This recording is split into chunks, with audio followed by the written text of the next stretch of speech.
नमस्कार, मी प्रतिभा चंद्रन आणि तुम्ही बघत आहात नवराष्ट्रचं बुलेटिन, ज्यामध्ये आम्ही तुम्हाला सांगतो टॉप 10 बातम्या नवराष्ट्र न्यूजरूम.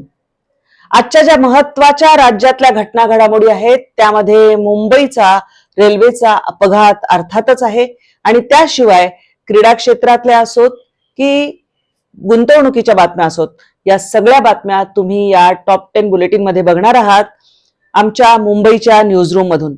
मुंबईमधून माझी सहकारी हर्षदा आपल्या सोबत आहे. हर्षदा, काय आहेत आजच्या टॉप 10 बातम्या जी आपली डिजिटलची टीम आपल्या दर्शकांपर्यंत पोहोचवू इच्छिते? नमस्कार, मी हर्षदा. नवराष्ट्राच्या न्यूजरूम लाईव्ह मध्ये आपल्या सर्वांचं स्वागत.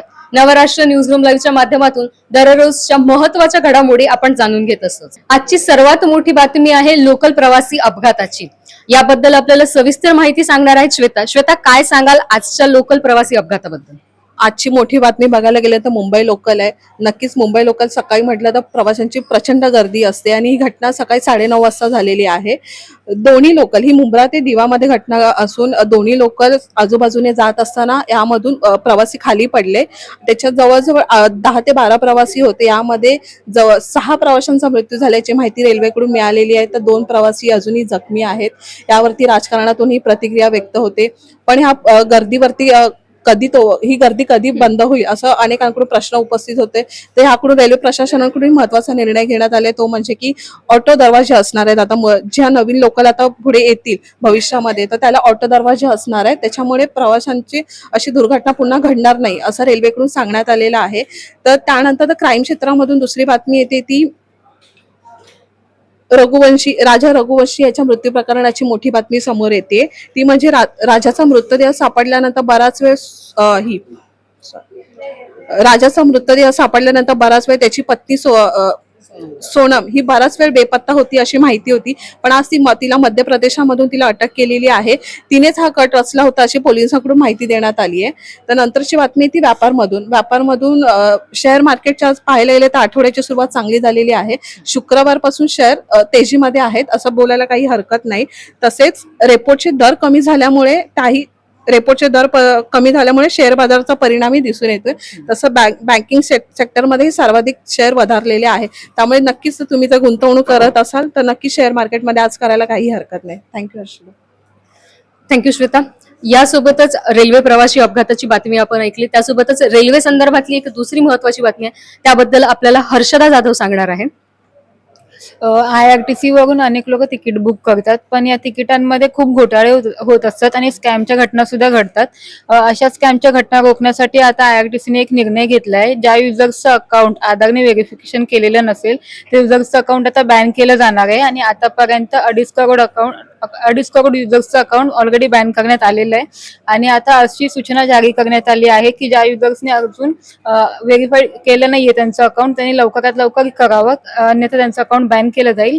आणि दुसरी महत्वाची बातमी म्हणजे सध्या स्कॅम आणि फ्रॉडच्या घटना सुद्धा खूप वाढल्या आहेत आणि असे ऍप्स सुद्धा गुगल प्ले स्टोर वरती उपलब्ध आहेत जे युजर्सना स्कॅम आणि फ्रॉडच्या घटनांमध्ये मदत करतात, ज्यामुळे युजर्सची फसवणूक होते आणि त्यांचं मोठं नुकसान होऊ शकतं. अशाच ऍप्सची यादी आता जारी करण्यात आली आहे आणि असे ऍप जर तुमच्याकडे असतील तर ते तात्काळ डिलीट करावे असा सल्ला तज्ञांकडून देण्यात आला आहे.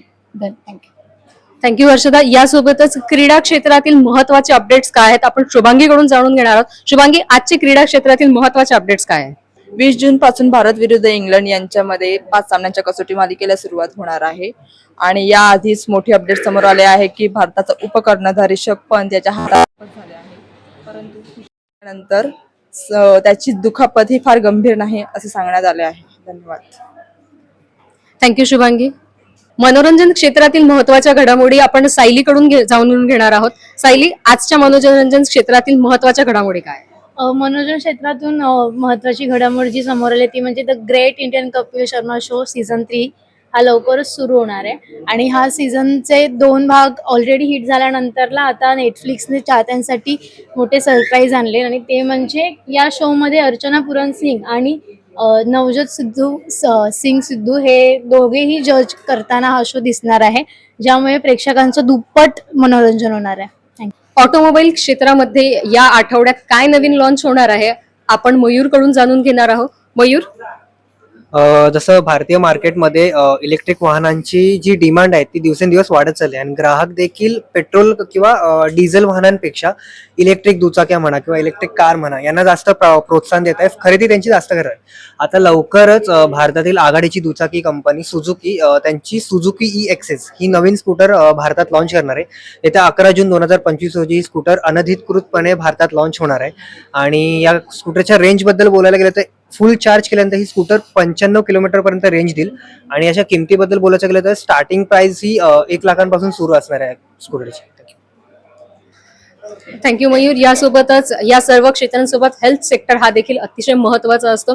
आजच्या हेल्थ रिलेटेड काय बातम्या आहेत, काय नवीन अपडेट्स आहेत, आपल्याला सुरुची सांगेल. सुरुची. दैनंदिन आहारात सतत काही ना काही बदल होत असतात. सतत तेलकट तिखट पदार्थांचे जास्त सेवन केल्यामुळे पोटात अल्सर किंवा गाठी होण्याची शक्यता असते. पोटात गाठी झाल्यानंतर बऱ्याचदा दुर्लक्ष केलं जातं, ऍसिडिटी किंवा इतर समस्या समजून दुर्लक्ष केलं जातं. मात्र असे न करता शरीरात दिसणाऱ्या लक्षणांकडे योग्य वेळी लक्ष देऊन आरोग्याची काळजी घेणं महत्त्वाचं आहे. पोटात गाठी झाल्यानंतर अचानक वजन कमी होणं, उलट्या, मळमळ किंवा पोटाच्या वरच्या भागांमध्ये वेदना होऊ लागतात. या लक्षणांकडे ही लक्षणं जर तुमच्या शरीरात दिसत असतील तर दुर्लक्ष न करता तातडीने डॉक्टरांच्या सल्ल्याने औषध उपचार करा.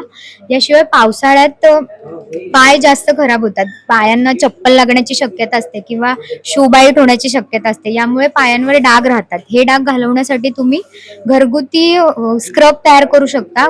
कोणत्याही केमिकल प्रोडक्टचा वापर न करता घरगुती पदार्थांचा वापर केल्यास जास्त लवकर रिझल्ट दिसून येईल. यासाठी तुम्ही तांदळाचं पीठ, कॉफी, मध आणि लिंबाचा रस एकत्र करून एक स्क्रब तयार करू शकता. या स्क्रबचा वापर केल्यास तुमच्या पायांवरील डाग किंवा एखादी जखम वगैरे झाली असेल तर ती लवकर बरी होईल.